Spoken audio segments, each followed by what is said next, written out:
Apektado sa mga dagkong katalagman ang mukapin sa 700,000 ka mga tinunan ug 20,000 usab ka mga magtutudlo dinhi sa Sugbo base sa datos sa Department of Education Regional Office 7. Atong sayran sa live report ni Alan Domingo. Alan?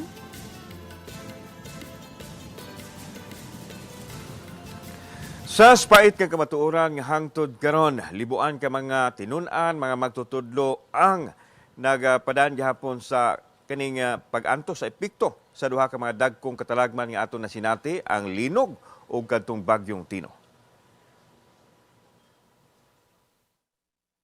Usa sa grabing napektuhan sa mga kalamidad nga nahiaguman sa katapusang bahin nining tuiga ang sektor sa edukasyon sa pagtayog sa 6.9 magnitude nga linog niadtong buwan sa Setyembre. Daghang matuhaan ang nagusbat ilabi na sa Northern Cebu, hinungdan nga nabalda ang pagtungha sa mga tinunan.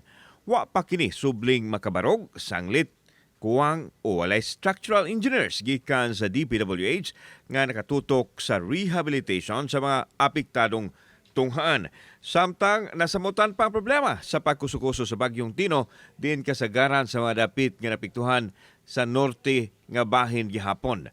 Nalinuga na, nabahaan pa, hinungdan nga naglisod yod ang ahensya sa pagpahibalik sa naandan nga mga kalihukan sa mga tunghaan. Sa banabana ni Dr. Salustiano Jimenez, ang Regional Director sa DepEd 7, nga mukapin kunkuwang 700,000 ka mga tinunan o 20,000 ka mga magtutudlo ang napektuhan sa sunod-sunod nga katalagman. Hinahintag recover, and I hope nga this Yuletide season, no, it will not just bring the celebration but the hope na puhon makarecover gyud ta niya. Tungod kay limitado ang resources sa ahensya sa pagpabangon sa mga nangagusbat nga eskwelahan, mihimo sila og nagkadiang modalities aron mapadayon ang pagkat-on sa mga bata. Gipasabot ni Dr. Jimenez nga gikinahanglan nga makumpleto sa matinunan ang 180 days nga school calendar.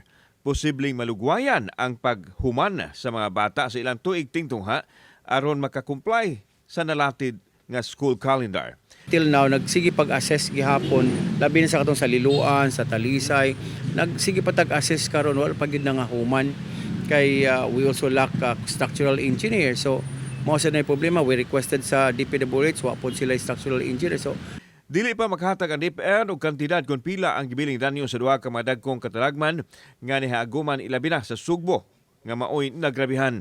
Apan bisan pa sa mga pagsuway, gipasalig sa ahensya nga magpadayon ang ilahang pag-umol sa kinaadman sa mga bata pinaagi usab sa hugot nga suporta sa ubang mga stakeholders nga nagpakabana.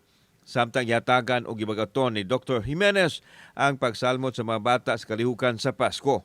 Pamaagi kini aron makalimot ang mga bata sa ilang bati nga kasinatian. ang atong mga bata pod, no, nga bisag kanang naka-experience sila atong mga katalagman nga nahitabo nga ma-enjoy lang gihapon nila ang ilang party. We encourage actually party, but it shall be simple and meaningful.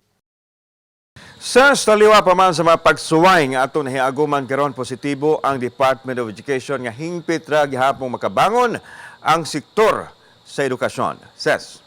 Dagang salamat, Alan Domingo.